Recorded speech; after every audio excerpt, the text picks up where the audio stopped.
Mis padres me mandaron un mensaje, necesitamos distancia. Por favor, no nos contactes más. A mi tío le encantó el mensaje. Simplemente contesté, claro, cancelaré mis transferencias automáticas cuanto antes. A la medianoche, el fideicomiso familiar estaba bloqueado, el fondo vacacional vacío y los impuestos de herencia volvían a ser su carga. A las 4:08 de la mañana, mi hermano me llamó 19 veces. Solo le respondí un mensaje, te deseo toda la lejanía que pediste. Eso fue antes de que se dieran cuenta de lo que me llevé. Soy Noah, tengo 32 años, y siempre he sido el que carga con todo en mi familia. No porque quisiera, sino porque así se dio. Mis padres, Christopher y Abigail, mi hermano menor Julián y mi tío Steven siempre esperaban que yo resolviera sus problemas. Dinero, favores, lo que fuera, yo era el tipo al que llamaban. Mi abuelo Henry fue el único que realmente me entendió, pero murió cuando yo tenía 20, dejándome con un fideicomiso familiar para administrar y un montón de responsabilidades que nadie más quería. Nunca pedí nada a cambio, pero tampoco me dieron las gracias. Todo eso cambió con un mensaje de texto. Era un martes por la noche. Estaba en mi apartamento, un lugar pequeño pero mío, pagado con mi sueldo de consultor financiero. Me gusta mi trabajo, me da control, algo que nunca tuve con mi familia. Estaba revisando correos cuando mi teléfono vibró. Era un mensaje de mi madre, necesitamos distancia, Noah, por favor, no nos contactes más. Es lo mejor. Quedé en shock. ¿Distancia? ¿De mí? Yo, que pagué la hipoteca de su casa cuando Christopher se quedó sin trabajo. Yo, que manejé el fideicomiso familiar para que no se quedaran sin nada. Yo, que siempre estaba ahí, aunque me trataran como si no valiera la pena. Sentí rabia, pero también algo raro, como si una parte de mí siempre hubiera esperado esto. Llamé a mi tío Steven para entender qué pasaba. Él siempre fue el tipo que se reía de mí, diciendo que era demasiado serio, pero también el que gastaba el dinero del fideicomiso sin explicar mucho. Contestó rápido, con esa risa que me saca de quicio. Noah, tranquilo, hombre, dijo. Vi el mensaje de Abigail. Es solo un respiro, ¿sabes? No te lo tomes a pecho. Un respiro, dije, intentando no gritar. ¿Por qué? ¿Qué hice? Bueno, eres un poco controlador, ¿no? Siempre con el fideicomiso, preguntando por cada centavo. La familia necesita espacio. Eso me pegó duro. ¿Controlador? Yo era el que mantenía todo a flote. El fideicomiso, creado por mi abuelo, era para todos, mis padres, Julián, Steven, yo. Pero desde que lo tomé, a los 22, fue un desfile de pedidos. Viajes, deudas, emergencias. Yo lo permitía porque quería honrar a mi abuelo. Pero ahora, esto. Entiendo, dije, con la voz más fría de lo que esperaba. Si quieren distancia, la tendrán. Cancelaré mis transferencias automáticas lo antes posible. Steven se rió, como si fuera una broma. ¿Transferencias? Vamos, no seas dramático. No, Steven, si quieren espacio, lo tendrán. No se preocupen por mí. Colgué. Mi cabeza era un torbellino, pero veía las cosas claras. No me querían cerca porque era el que pagaba, el que preguntaba, el que ponía orden. Sin mí, ¿qué iban a hacer? Esa noche no dormí. Me puse a revisar los documentos del fideicomiso. Había una cláusula que mi abuelo puso, una que nunca usé porque no pensé que llegaría a esto. Decía que el administrador, yo, podía congelar las cuentas si sospechaba mal uso de fondos. Mi abuelo sabía cómo era su familia. Noah, me dijo una vez, cuando era adolescente, el dinero saca lo peor de la gente. Cuida lo que te dejo, pero cuídate más a ti. A las 2 de la mañana, envié un correo al banco, activando la cláusula. Congelé todo. Nadie podía tocar un centavo hasta que se investigara. También pensé en el fondo vacacional, una cuenta que yo creé para una casa en la playa que todos usaban, pero que estaba a mi nombre porque yo la pagué. Esa casa era un recordatorio de mi abuelo, pero también de todo lo que yo había dado sin recibir nada a cambio. A las 3 de la mañana,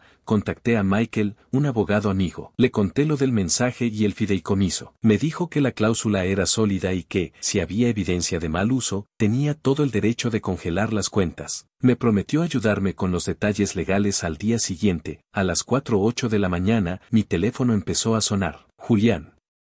19 llamadas en una hora. No contesté. Le mandé un mensaje, te deseo toda la lejanía que pediste. Luego apagué el teléfono. Al día siguiente, el caos empezó. Abigail me envió un correo furioso, diciendo que era egoísta. Christopher llamó, dejando un mensaje confundido, como si no entendiera qué pasaba. Steven me escribió, diciendo que estaba arruinando todo y que necesitaba el fideicomiso para un proyecto. Julián mandó mensajes, primero suplicando, luego amenazando. No respondí. El silencio se sentía bien, empecé a revisar los registros del fideicomiso con más detalle. Encontré cosas raras, retiros de Steven para inversiones sin papeles, gastos de Julián en deudas de tarjetas de crédito que no explicaba. Hasta mis padres habían sacado dinero para un viaje que nunca mencionaron.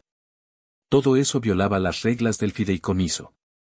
La cláusula que activé permitía una auditoría, y yo iba a hacerla. Esa semana, pensé en la casa vacacional. Era mía, legalmente. Decidí que no iba a dejar que la usaran más. Contacté a un agente que Michael me recomendó para ponerla en venta. Era una propiedad valiosa, y el mercado estaba a mi favor. No sabía qué haría con el dinero, pero no iría a mi familia. Tal vez lo usaría para algo que mi abuelo habría apoyado, como un proyecto en mi trabajo para ayudar a pequeñas empresas. Los mensajes seguían llegando. Abigail dejó de escribir después de un par de días. Christopher parecía perdido. Steven fue el peor, mandando correos largos sobre cómo estaba traicionando a la familia. Julián intentó venir a mi apartamento, pero no le abrí. Cada mensaje me confirmaba que hice lo correcto. Una noche, encontré una carta de mi abuelo en una carpeta vieja. Estaba escrita a mano, con su letra firme. Decía: Noah, confío en ti para cuidar lo que dejo. Pero si la familia no valora lo que haces, no dejes que te hundan. Vive tu vida. Leer eso me dio fuerza. Mi abuelo siempre supo quién era yo, incluso cuando yo lo olvidaba. Sosteniendo esa carta, sentí un peso levantarse. Durante años, había cargado con la idea de que debía mantener a la familia unida, sin importar cuánto me ignoraran o criticaran. Pero mi abuelo me estaba dando permiso, incluso desde el pasado, para soltarlos. Me senté en mi escritorio, con la carta a un lado, y me puse a trabajar. Había mucho por hacer, y no iba a perder más tiempo en remordimientos. Al día siguiente, me reuní con Michael en su oficina. Era un tipo directo, con una energía que te hacía sentir que todo era posible. Le llevé todos los registros del fideicomiso que había revisado. Mientras los miraba, levantó una ceja. Noah, esto es un desastre. Hay retiros que no tienen justificación. Steven y Julián han estado sacando dinero como si fuera un cajero automático. Y tus padres, ese viaje a Europa no está en las reglas del fideicomiso. ¿Podemos probarlo?, pregunté. Absolutamente, dijo, apuntando a una pila de documentos. La cláusula que activaste nos da derecho a una auditoría completa. El banco ya está al tanto, y con esto, podemos demostrar mal uso de fondos. Pero, Noah, esto va a ser un lío. Tu familia no va a tomar esto a la ligera. Que no lo tomen, dije. Ya me pidieron distancia. Que lidien con las consecuencias. Michael sonrió, como si disfrutara el desafío. Bien. Vamos a movernos rápido. También revisé lo de la casa vacacional. Está a tu nombre, y la venta está avanzando. Tienes una oferta sólida, 1.2 millones. Podría cerrar en 2 semanas, eso me detuvo. 1,2 millones. Esa casa había sido un sueño de mi abuelo, un lugar donde pasábamos veranos cuando yo era niño. Pero también era un recordatorio de cómo mi familia la usaba sin siquiera agradecerme por mantenerla. Cierra la venta, dije. Quiero el dinero en una cuenta separada, no en el fideicomiso. ¿Tienes planes para ese dinero?, preguntó Michael, curioso. Aún no del todo, admití. Pero quiero hacer algo que valga la pena. Algo que mi abuelo habría apoyado. Volví a mi apartamento y seguí revisando los registros del fideicomiso. Cada día encontraba más cosas raras. Steven había transferido miles a una empresa que no existía en ningún registro oficial. Julián había pagado deudas de tarjetas de crédito, pero también había comprado cosas absurdas, como un reloj de lujo que costó más de lo que yo ganaba en un mes. Mis padres eran más discretos, pero el viaje a Europa no era lo único. Habían sacado dinero para remodelaciones en su casa, pero yo había estado ahí hace poco y no había nada nuevo. El banco me llamó unos días después. La auditoría estaba en marcha, y habían encontrado más irregularidades. Me pidieron que fuera a una reunión para discutir los próximos pasos. Mientras conducía al banco, recibí otro mensaje de Julián: Noah, esto es ridículo. Descongela las cuentas. No puedes hacernos esto. Lo ignoré. Había aprendido que responder solo alimentaba el drama. En el banco, me reuní con una gerente llamada Susan. Era una mujer seria, con gafas grandes y una carpeta llena de papeles. Señor Noah, hemos revisado los movimientos del fideicomiso. Hay múltiples violaciones de las condiciones establecidas por su abuelo.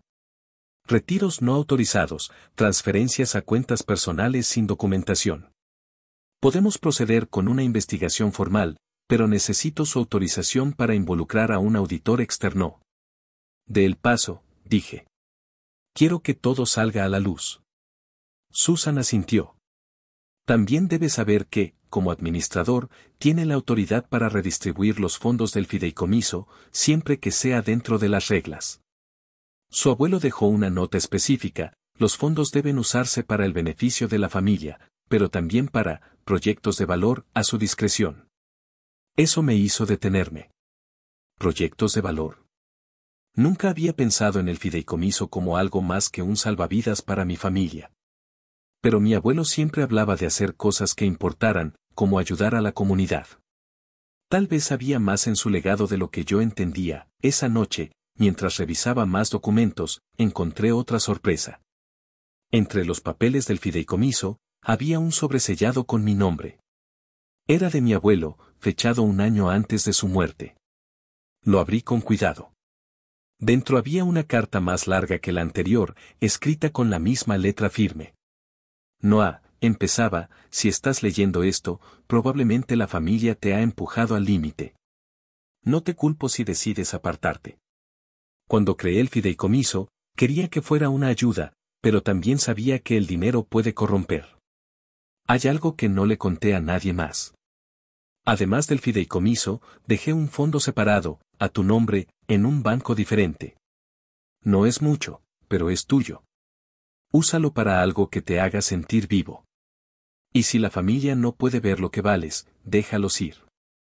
Eres mi legado, no ellos. Al final de la carta, había detalles de una cuenta bancaria. Llamé al banco al día siguiente y, después de verificar mi identidad, me confirmaron que había $200,000 a mi nombre. No era una fortuna, pero era más de lo que esperaba. Mi abuelo me había dejado una salida, una forma de empezar de nuevo sin depender de nadie. Con esa noticia, decidí acelerar las cosas con la casa vacacional. El agente me llamó para decir que el comprador estaba listo para cerrar.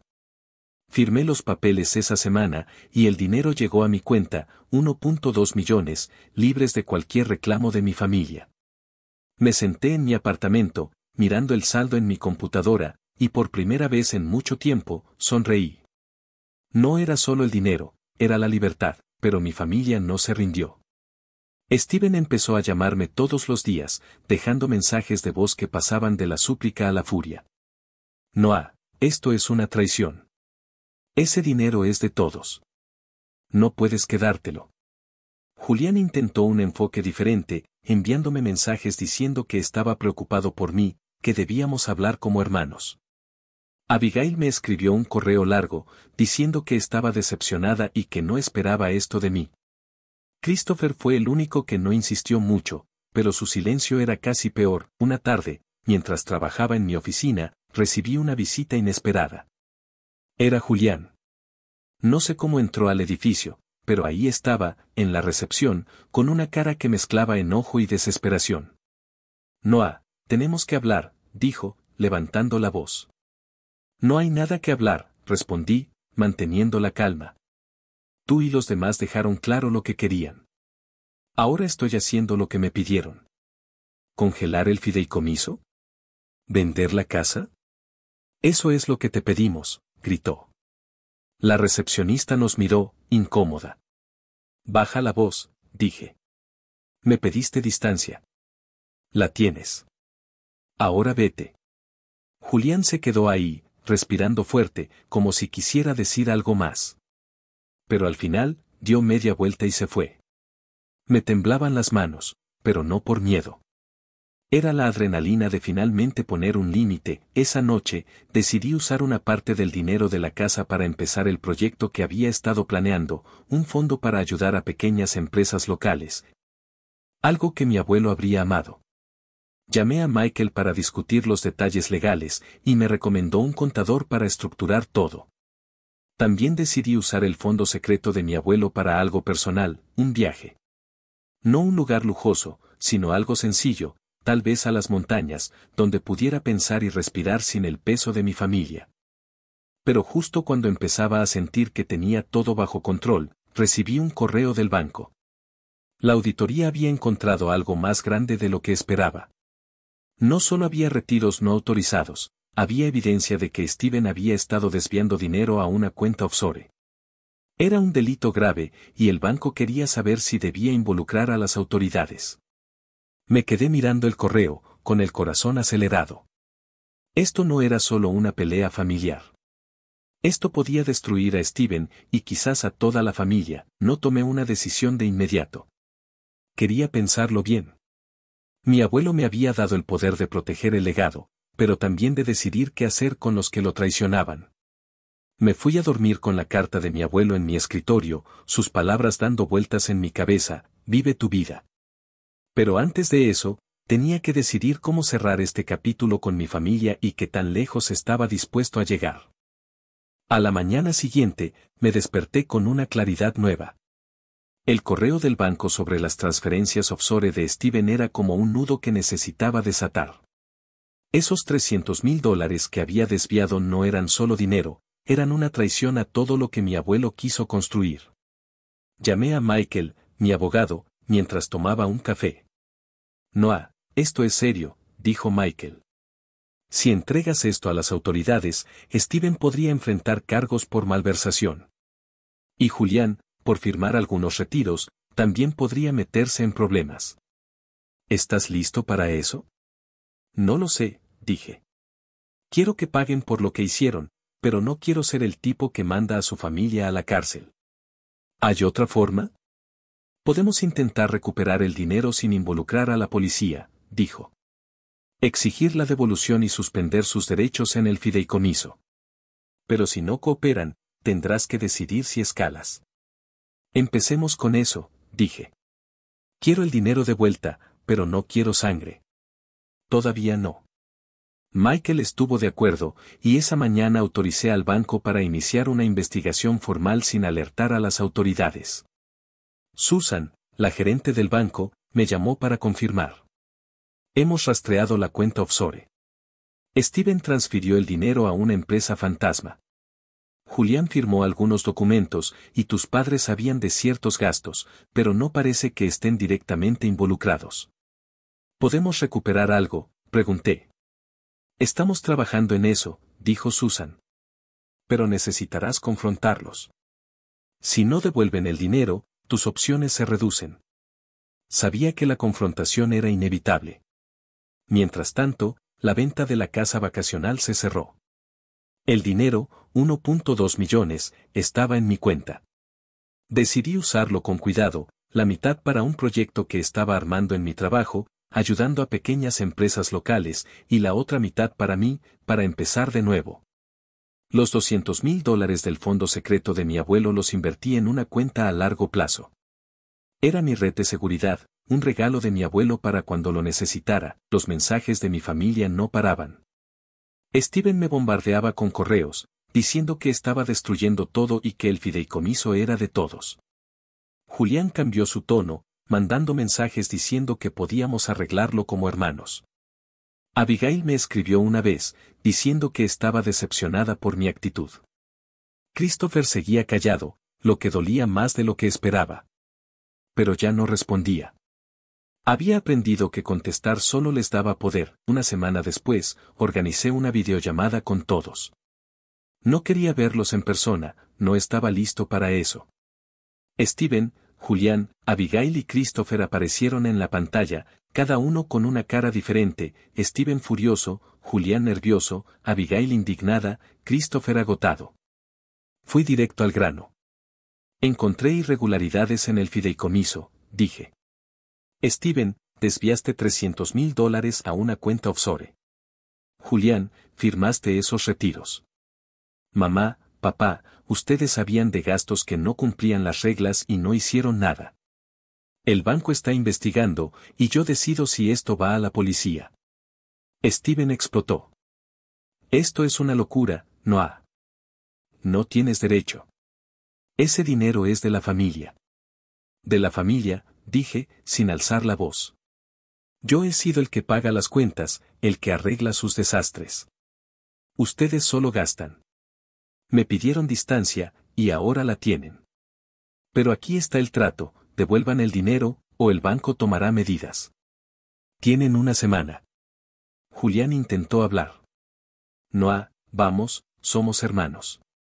Podemos arreglar esto. No, Julián, dije. Me pediste espacio. Ahora lo tienes. Una semana, o se acaba todo. Abigail empezó a protestar, pero la corté. Mamá, no quiero excusas. Esto es lo que hay. ¿Y los impuestos de herencia que he estado pagando? Eso también se acabó. Cada uno se hace cargo de lo suyo. Christopher finalmente habló, con voz baja. Noah, no sabíamos que te sentías así. ¿Por qué no dijiste nada? Porque estaba ocupado salvándolos, dije. Pero ya no más. Colgué la llamada. Mi corazón latía rápido, pero me sentía libre. Había dicho lo que necesitaba decir, sin filtro. Esa semana, Steven y Julián devolvieron $180,000. Dijeron que el resto se había perdido en inversiones malas. No les creí, pero no quise pelear más. Usé mi autoridad como administrador para suspender sus derechos en el fideicomiso. Mis padres aún podían acceder a una parte, pero bajo reglas estrictas que puse. El resto del dinero lo destiné al proyecto de pequeñas empresas. En 2 semanas, ya estaba ayudando a un restaurante local y a una tienda de ropa a mantenerse a flote. Cada vez que veía sus progresos, sentía que mi abuelo estaría orgulloso. Con el dinero de la casa, me tomé un respiro. Fui a las montañas por unos días, solo con una mochila y un cuaderno. Caminé por senderos, escribí ideas para el futuro y, por primera vez en años, sentí paz. No era solo estar lejos de mi familia, era saber que ya no cargaba su peso. Cuando volví, decidí mudarme a otra ciudad. Encontré un apartamento más grande, con una vista que me hacía sonreír cada mañana. No le dije a nadie a dónde iba. No lo necesitaban. El banco terminó la auditoría un mes después. Confirmaron que Steven y Julián habían violado las reglas del fideicomiso, pero como devolvieron parte del dinero, decidí no escalar a cargos legales. No era por ellos, era por mí. No quería vivir con el rencor de haber destruido a mi familia. En cambio, reestructuré el fideicomiso para que fuera intocable, salvo para fines que yo aprobara, como el proyecto de pequeñas empresas. Los mensajes de mi familia se fueron apagando. Abigail intentó contactarme un par de veces, pero no respondí. Christopher me envió una carta, pidiendo disculpas, pero no contesté. Steven y Julián dejaron de escribir, probablemente porque sabían que no había vuelta atrás. El fideicomiso seguía funcionando, pero ya no era su cajero automático. Los impuestos de herencia volvieron a ser su problema, y no sentí culpa por eso. Un día, recibí un correo de una de las empresas que ayudamos. Era una panadería que estaba a punto de cerrar antes de que la apoyáramos. Decía, gracias, Noah. Esto cambió todo para nosotros. Lo imprimí y lo puse junto a la carta de mi abuelo. Esas palabras, más que nada, me dieron cierre. Ahora vivo para mí. Trabajo en lo que amo, ayudo a otros y no me preocupo por una familia que nunca me vio como más que una solución. Mi abuelo tenía razón, soy más que su banco. Estoy construyendo mi propio legado, y por primera vez, estoy viviendo mi vida.